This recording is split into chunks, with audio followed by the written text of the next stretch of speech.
이주헌 팀장입니다. 네, 반갑습니다.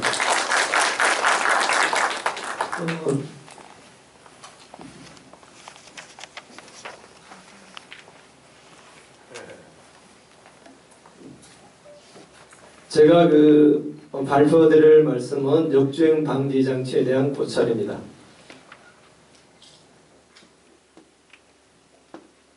목차는 역주행 방지 장치에 대한 개요, 역주행 방지 장치의 인증 기준, 그 다음에 역주행 사고의 원인, 역주행 방지 장치의 시험, 측정 및 데이터 분석, 결론, 이런 순서로 말씀드리도록 하겠습니다.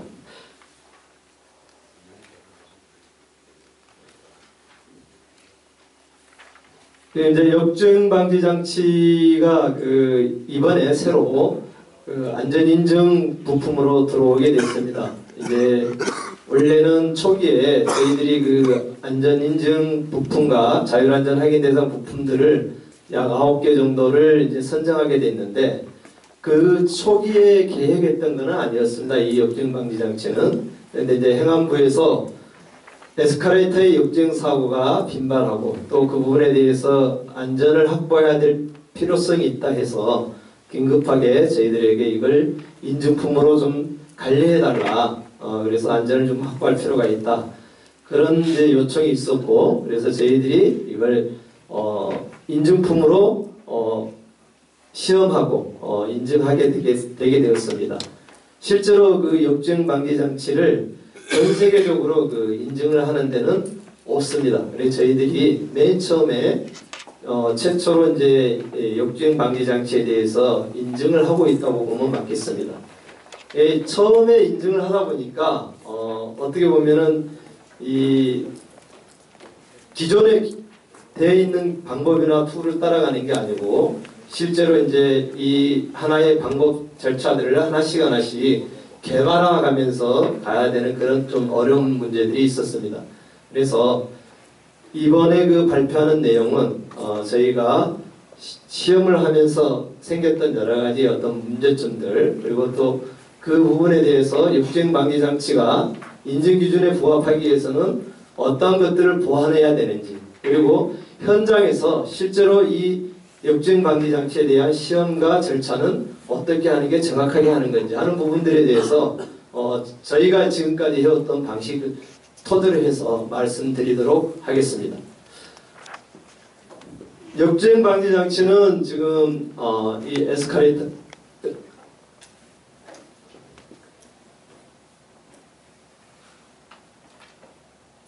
에스컬레이터의 이 상부 부위에 설치가 되어 있습니다. 그래서 감지부와 제어부, 그 다음에 작동부, 제동부, 이렇게 4가지 부분으로 구성되어 있는데, 세부적인 부분들을 한번 보면은요,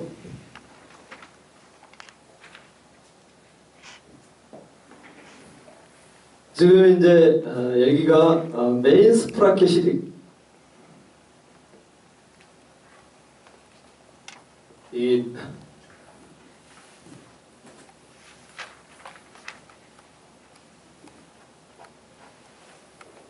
이쪽이 메인 스프라켓이고, 이 부분이 이제 속도를 감지하는 부분입니다. 이게 속도와 그 다음에 이제 일부는 역주행도 같이 이렇게 감지하게 되는데, 역주행 방지 장치에서 필요하는 감지기는 역주행을 감지하는 것과 그 다음에 가속을 검출하는 이 2가지 기능을 하도록 되어 있습니다.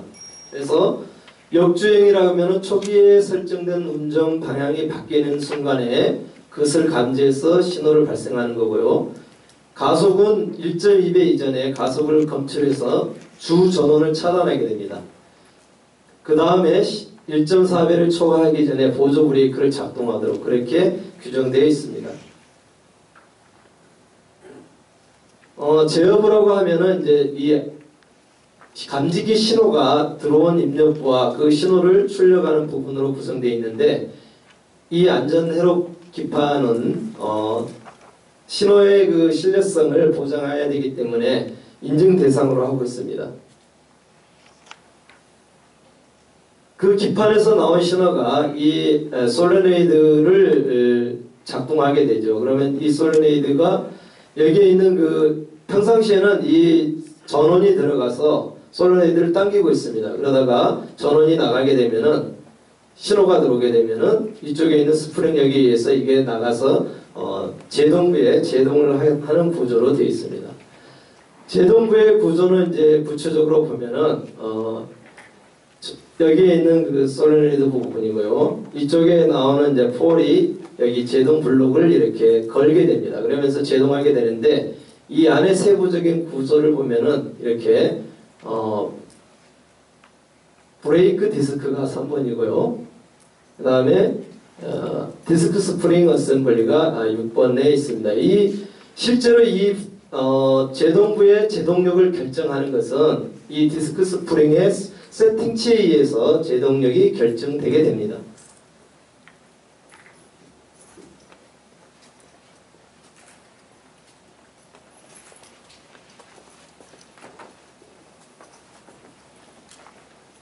역주행 방지 장치의 그 인증 기준을 말씀드리면은 구조적으로는 안전율이 3.5 이상 확보하도록 되어 있습니다. 이 안전율은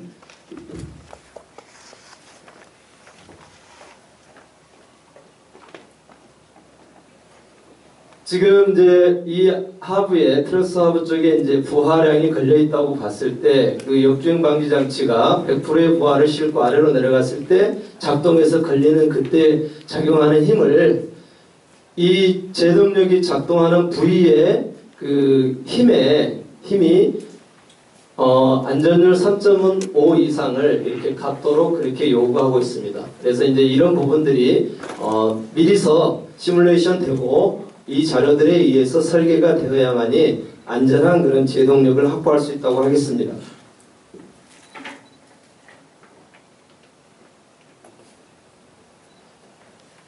감속도는 0.1에서 1, 그 다음에 작동 조건은 전격 속도의 1.3배를 초과하기 전에 작동하고 움직이는 방향이 바뀌는 순간에 작동하도록 요구하고 있습니다. 유럽의 EN115 에스컬레이터 기준은 감속도는 1m/s를 초과하지 않을 것 이렇게 되어 있는데 저희들은 이제 이 0.1을 추가로 넣습니다. 이 부분은 나중에 말씀을 드리겠지만 이 제동거리가 규정화되어야 된다는 필요성 때문에 이 하한치를 저희들이 넣습니다.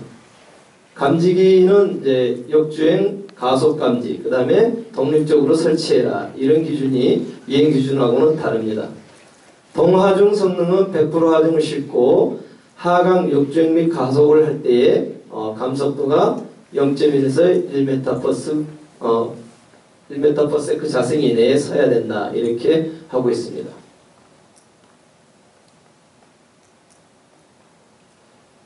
역주행 사고의 원인을 보면은요, 굉장히 많이 있는데, 지금 이제 구동체인의 파단에 의한 역주행, 그 서울대 입구역에서 에스컬레이터 사고가 난 화면입니다. 잠깐만 한번 보도록 하겠습니다.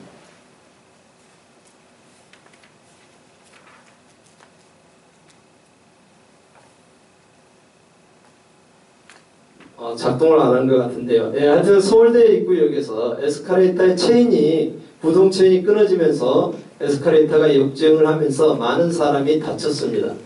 이제 실제로 이 사고가 난 이후에 제가 그 현장에 사고 조사를 갔었는데 역주행 장치가 작동을 했음에도 불구하고 계속 가속이 일어나서 아래에 가서 이제 추락하는 그런 경우였는데 결국은 뭐냐 하면은 역주행 방지 장치가 설치는 돼 있었지만은 제동력을 제대로 세팅을 안 해가지고 약 전격 하중의 27% 정도에서만 잡고 그 이상에서는 제동을 할 수 없는 그런 상황이 됐습니다.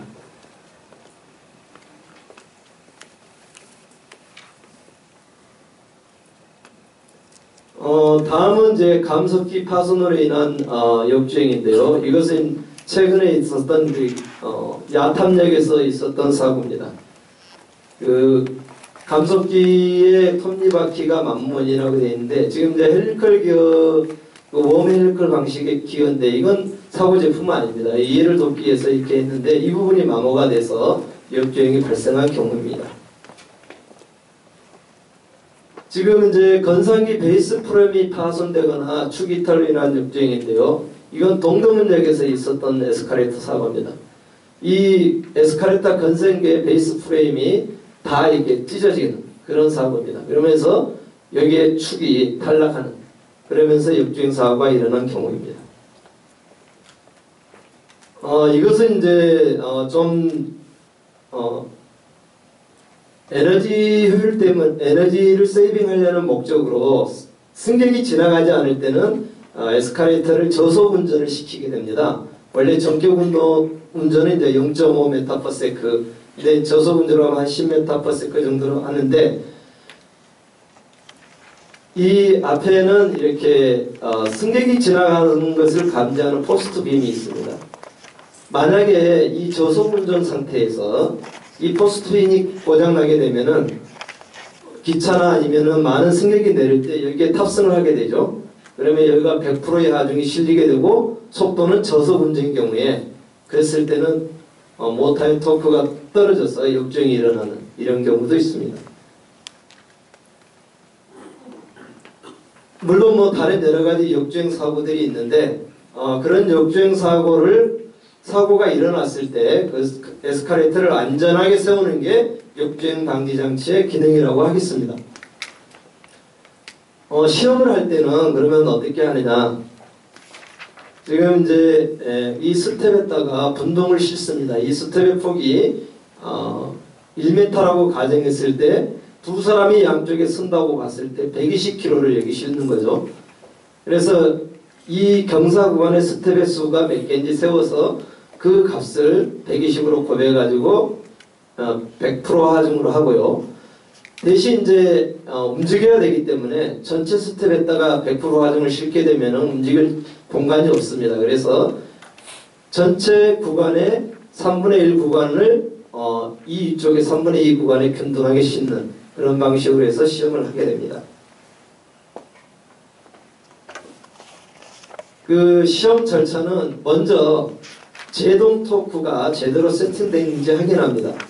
이제 이 제동 토크는 에스카레이터의 그 라이즈 높이에 따라서 다 다르게 설정이 되어 있습니다. 그래서 일반적으로 현장에서 이것을 특별하게 이제 확인을 해야 될 필요가 있긴 한데, 대부분은 앞으로는 지금은 공장에서 세팅을 한 다음에 실링을 해서 더 이상 이제 이게 풀리거나 아니면은 더 뭐 누가 변경시킬 수 없도록 그렇게 지금 조치를 취하고 있습니다.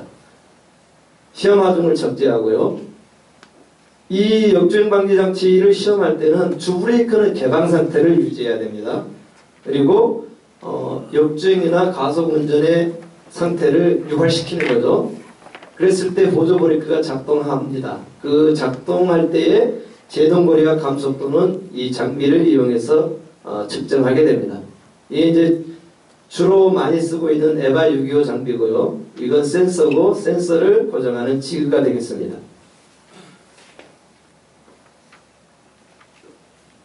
네, 이때 사용하는 이제 센서는 우리가 2G짜리 센서를 쓰고요. 이 지그는 저희들이 특별하게 시험을 많이 하다 보니까 여러 가지 문제가 있습니다. 그래서 이제 이걸 개발한 거고요. 중간에 설치하게 됩니다.